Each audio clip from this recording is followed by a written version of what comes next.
Welcome back to Razmafzar TV. I'm very happy to have Bede back for a very interesting topic, which is about Middle Eastern or Asian crossbows, whether they specifically existed in Persia, Ottoman Empire, or neighboring countries, India, and so on, or Arab culture. Because we know that Bede is going to talk about that. We know that they existed in China. So let's go a bit here to the west, see what about the Middle East, what about India, Middle East, Ottoman Empire, and also to the Arabic Peninsula.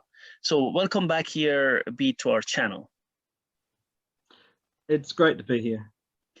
Bede, could you tell us about the existence of Persian or Ottoman, Arab, or Indian crossbows? Did they really exist? Oh, definitely. They're both referred to in literature. There are paintings of them. There are quite detailed manuals that explain how they were used.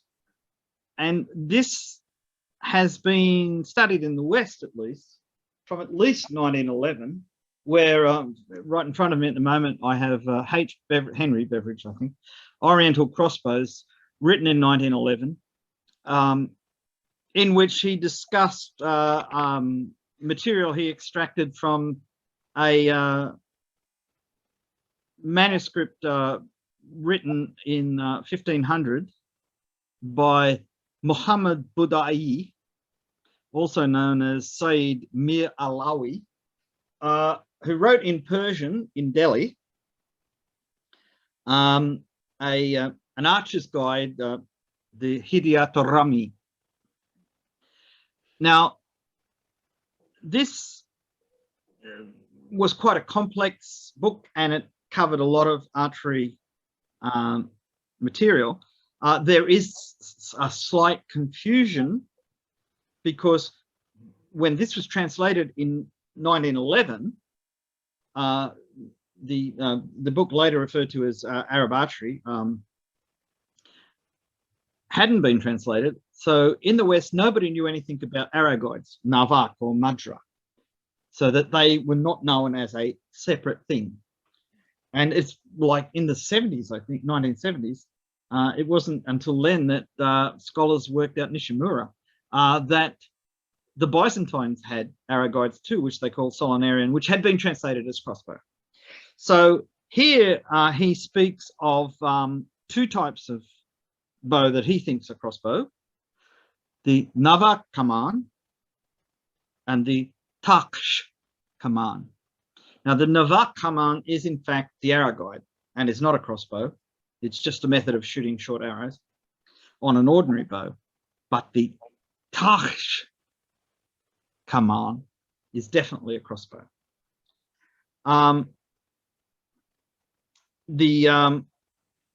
He gets a little confused about slur bows and other things.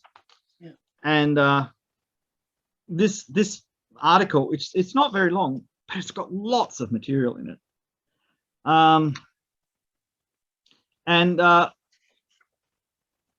He was literate in Persian, so he wasn't just a kind of a person that had read his Persian grammar and learned a Persian vocabulary. He was literate. He understood poetry. He was well read, and the Hidayatul Rami has such wonderful things as the Navak Kabza, the Persian equivalent of the Lex Superi, the Turkish overdraw, which was different in it because it was tied to the bow temporarily rather than being worn on the wrist, and it was quite good at shooting small war arrows as opposed to just flight arrows or target arrows as the Turkish one was, as we know it. I want to be very careful here. Tomorrow someone could go into a library in the Topkapi and find a Turkish book saying, oh yeah, and we made these too. Because we're not looking at cultures that didn't share ideas. They might have been fighting each other, but if you go to Topkapi, you will see saddles that look exactly the same as saddles in Persian miniatures, And you'll see other saddles that look exactly the same as saddles in Turkish miniatures. Everybody shared designs. They might have argued about religion and argued about politics, but they had a similar approach to culture. The Mamluks in Egypt are another example of this. If you read, I'll just put this down for a second. I might also add, before I put that down, there is an illustrated version from the 18th century which actually shows crossbows being spanned, by which I mean a man is sitting on the ground, both feet against the bow, both hands pulling back the string. And it's nothing like a European crossbow. The draw is maybe 24, 28 inches. The stock doesn't extend very much past the lock. It's actually a bit like a Chinese crossbow with a hand dynasty. Probably the arrows were nocked.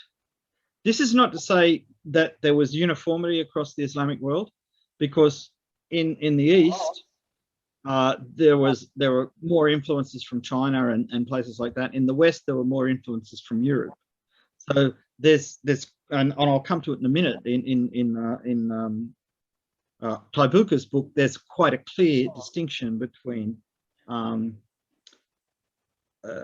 Western crossbows, Frankish crossbows, Ifrangi, and Persian crossbows and Turkish crossbows and Maghrebi crossbows. So Western North Africa, Morocco, and places like this. Now, in the book translated as Arab Archery, which thanks to the Egyptian scholar Asarah, we know the real title of, which I'm not going to quote because it's quite long, and the real author and the real date, which is 1279, I think. It has a section on bows, and this was what the person writing this, whose ethnonym was Al-Marrakeshi, wrote. He said, bows are of two kinds, the hand bow and the foot bow. The hand bow is of three varieties: the Hijazi Arab, the composite, in Arabic Manouchehr, and the Persian, which is also the Turkish. And he goes on to describe the various types of bows. And he gets the third variety of hand bows, the Persian and Turkish, are made in the same way as the Arab composite bow. They have, however, long seers and short arms, the seers and arms being almost, if not quite, equal to each other. Now, this, from a structural point of view, is about the efficiency of how the bow works. The central point is either in the middle of the grip or at 1/3 from its top. This was a big deal for this author. He was very worried about where you put the arrow path on the bow, and claimed that you couldn't do what they did and be efficient, which is unfortunately not true, because Turkish bows shoot perfectly well and Persian bows just the same. He then goes on to say, such a bow was used by both the Persians and the Turks. The Turks and most of the Persians make this bow heavy and set it on a groove stock, which in brackets they say madra, which is also the same as navat, which they fit with a lock and trigger, and to the end affix a stirrup, thus making a foot bow. So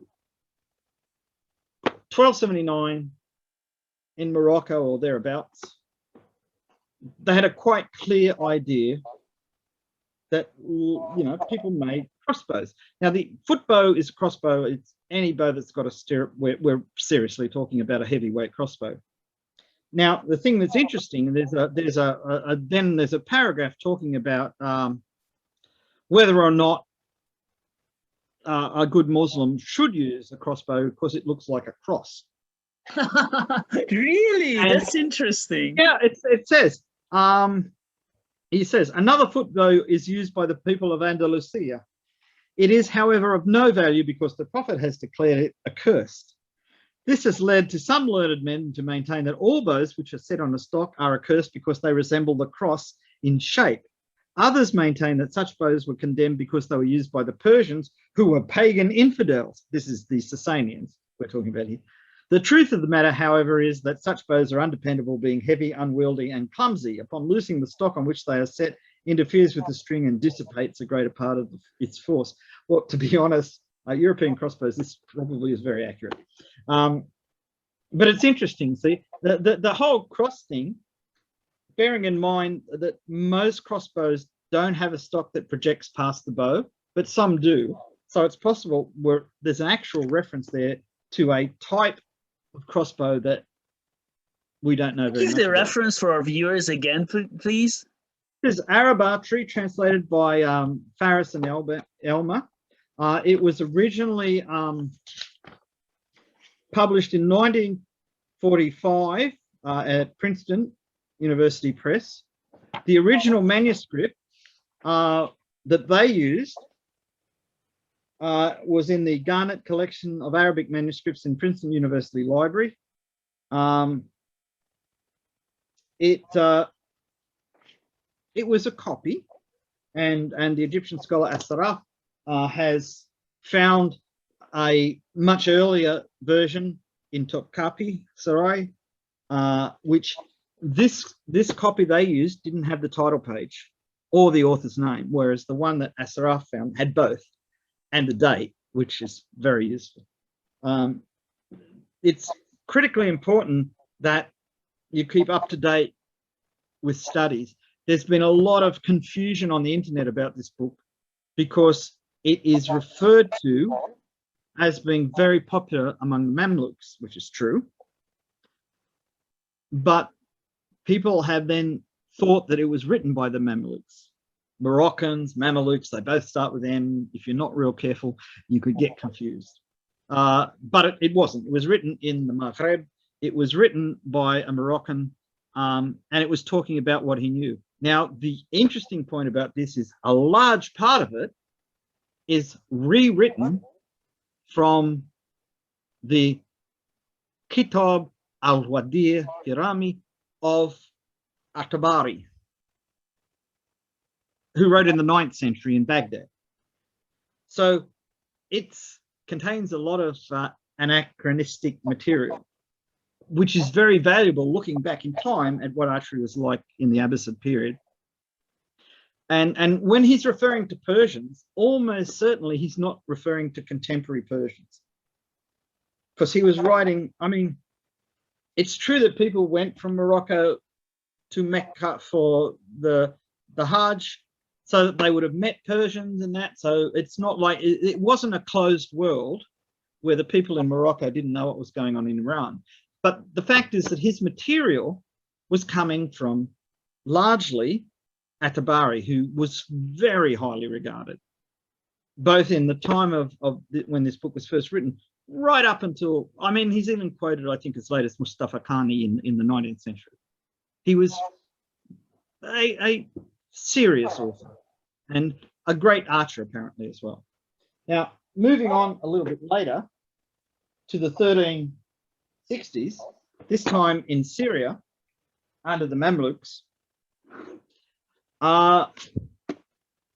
is Taibuka's Khunya, which is, please, Arabic-speaking people, don't make fun of my pronunciation. I'm terrible. I understand. Plus the fact is that I also hear two different dialects of Arabic among the people that I know, so it makes it even worse. I'm just not good at it. In here, in the section on bows, they say crossbows are of different types. The Franks, for instance, by which they mean the Western Europeans, have the Jarh. The Maghrebis, North Africans, the Lakshar. The Persians and Turks, the Zanburak. And Islam, that is the Mamluks, the Banduk. Now, Banduk is actually a pellet shooting bow, but they, in the commentary, decide that they're just talking about crossbows in general. Crossbows of this type, in quotes, or the last mentioned type, because they're not quite sure, are most useful for land forces. For naval operations, on the other hand, the most useful type is that made of yew, which, strangely enough, in Arabic is called tox, as in tox, taxis. Taxis is the generic name for yew from the Latin word for yew tree. Yeah. The limb of this weapon should be made of 2 opposing staves, by which they mean you cut a limb out, you split it in half, and then you join it back together in the middle so that they have exactly the same grain. And its stock should be boxwood or orange. In the West, that is North Africa and Muslim Spain, crossbows are a great favourite and are the weapons of preference. Those who use handbows, however, deprecate them.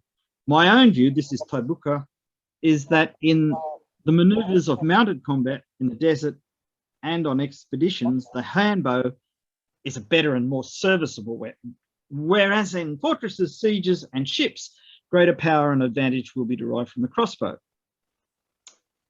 Pretty logical. There is actually a chapter 16, I think, which is called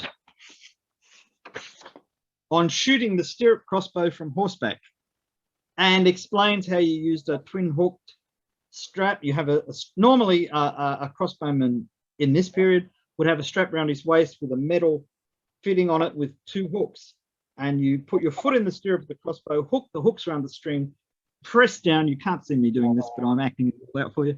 Press down on the stirrup, which the hook held the string in place, which brought it up to the nut, and then you're ready to shoot. In this, he says you take one of those straps, you put it over your shoulder with the hook here. You hook the string on the crossbow onto the hooks. You lean right down and put the front part of your foot that's sticking out of the stirrup of your saddle into the stirrup of the crossbow, then straighten up, and that knocks your crossbow. So these are people that are using this regularly. It's not a strange, like esoteric academic subject. This guy has seen people do this. He's done it himself. He actually is so proud of his own ideas about crossbows that he reckons he invented a better crossbow nut. And this is a very important piece too, because it ties back to navaks and crossbows. Finding that the long, heavy bow that is made for men with a powerful pull of 100 rattles was a highly effective weapon in the field, I made a stock for it, such as the stirrup crossbow has, and then for the stock I designed a sturdy nut, which has proved to be one of the best there is. One of the great advantages is that its action is automatic, in that once the string is drawn right up to it, it catches it without intervention of any manual operation whatsoever. Another of its merits is that the string never leaves the surface of the stock, and one is thus safeguarded against all mishaps likely to befall the user of the usual stirrup crossbow. The archer does not have to adjust the nut immediately after each shot, as he must with a normal crossbow of weapon of this sort. On the contrary, he doesn't touch it with his hand at all. I also fitted a long clip, in Arabic, khartoum, literally proboscis, of horn, over the nut to prevent the bolts from falling out during shooting. This was known in Europe about 200 years later.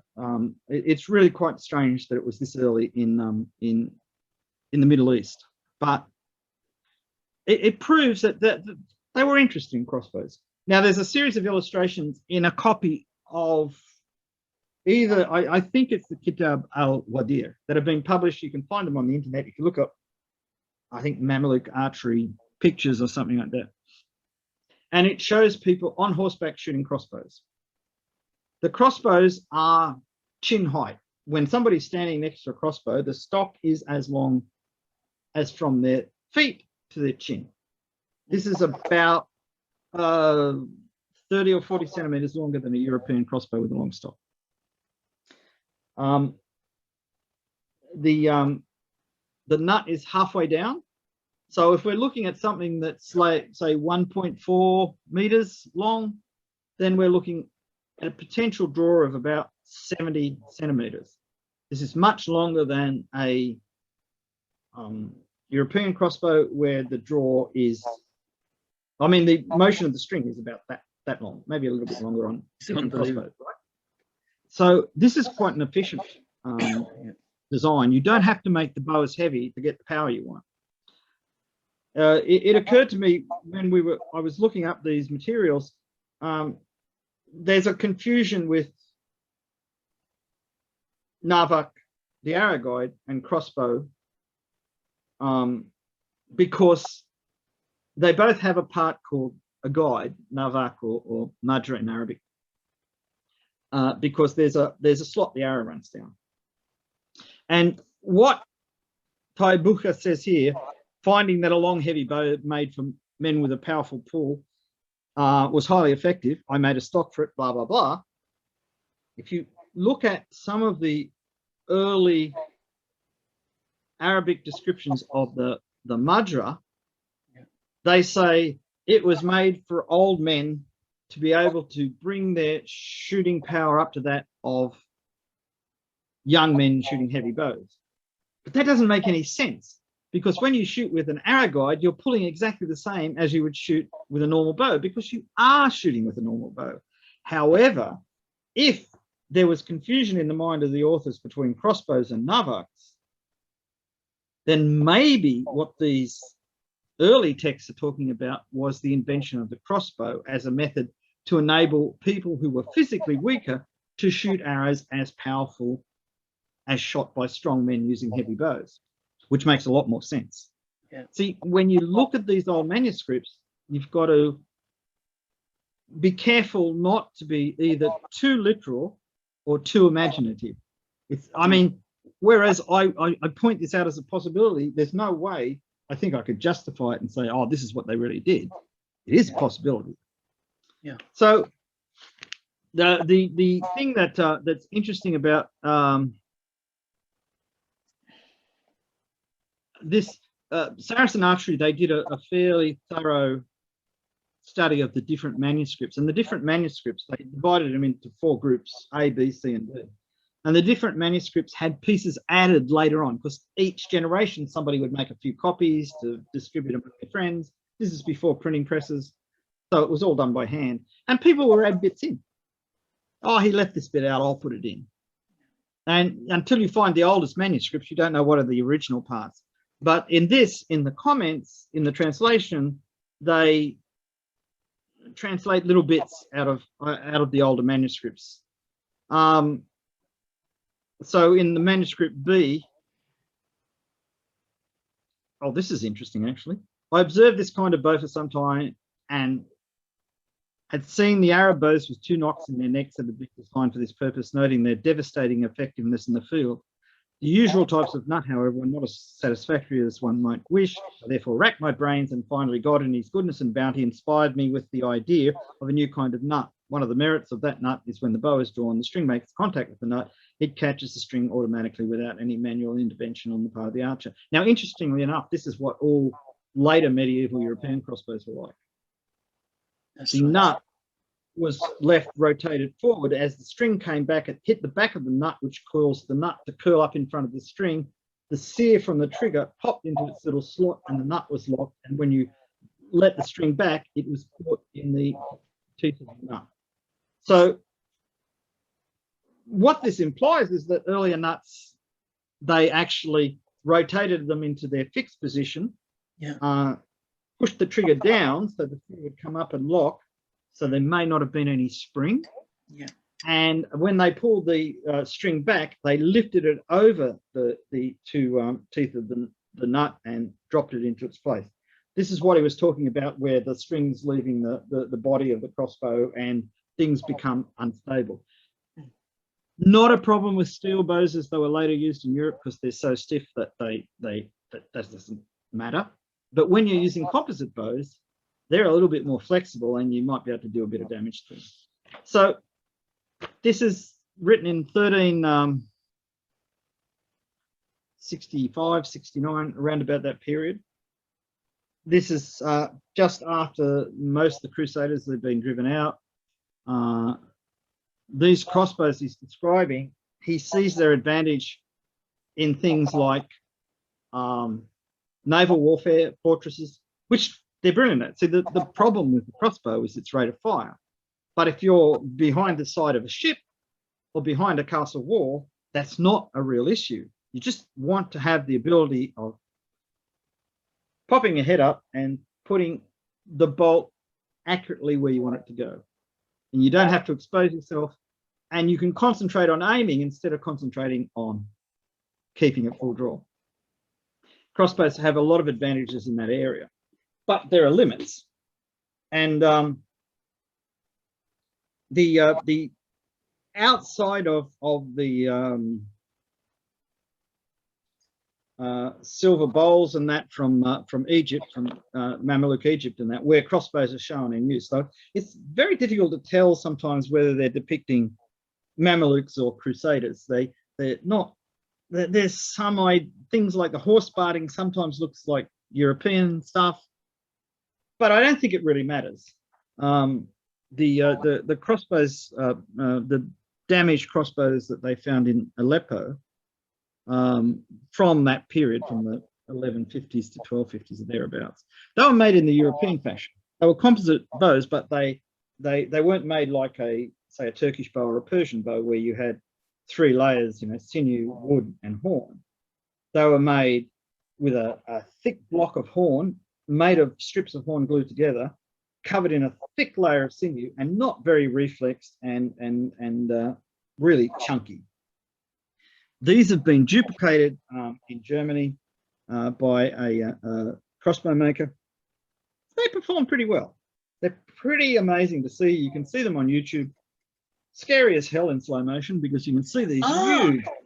I have seen his page. He has very good crossbows. I mean, do people show how his crossbows perform as well on YouTube? Oh yeah, he has arrow speeds, distance. I think it's him, but he is one of the very few people that took an extreme slow motion of the bolt leaving the crossbow and its flight. And they talk about the archer's paradox with arrows. But what they're talking about is the oscillation of an arrow from the force on the rear of the bow causes the arrow to bend and it flexes. Okay. But crossbow bolts, even really thick ones, do too. Maybe only a few millimeters, but you can see it in his video. It is so scary to think of how much force has been injected into this little projectile. But he actually, when Taibuka was talking about naval crossbows with U-bows, he also built a heavyweight U crossbow, and it performed pretty well. I mean, he shot it for distance. He shot it against a chronograph to get the arrow speed and that. You can calculate from the quarrel weight and its speed how much kinetic energy it has. These would be nasty. You wouldn't want to get in the way of one. And as I said, the advantage of a crossbow in a castle or a siege or something is you can be completely hidden and shoot. Now, in that's great for your castle garrison or your specialist siege engineers. And if you look at, let's say, Osama ibn Munkith, when the Seljuks emirs brought armies in, they often had specialist siege engineers, often from Khorasan and anywhere in the east, and they were expert at mining and all kinds of specialist things. In fact, they were so organized into guilds like modern unions and that they wouldn't let anyone in when they were making the tunnels and building the collapsible rooms to bring the walls down, who wasn't one of them, because they didn't want anyone to learn the secrets of how they were doing this, because nobody could see it. Interesting. So it was a trade secret. It's wonderful stuff. And but see, the thing with that, if you read the early stuff like Mahdi Atasusi, who wrote the collection for Salahuddin, I'll just look at the name so we can quote it so people will know what I'm talking about.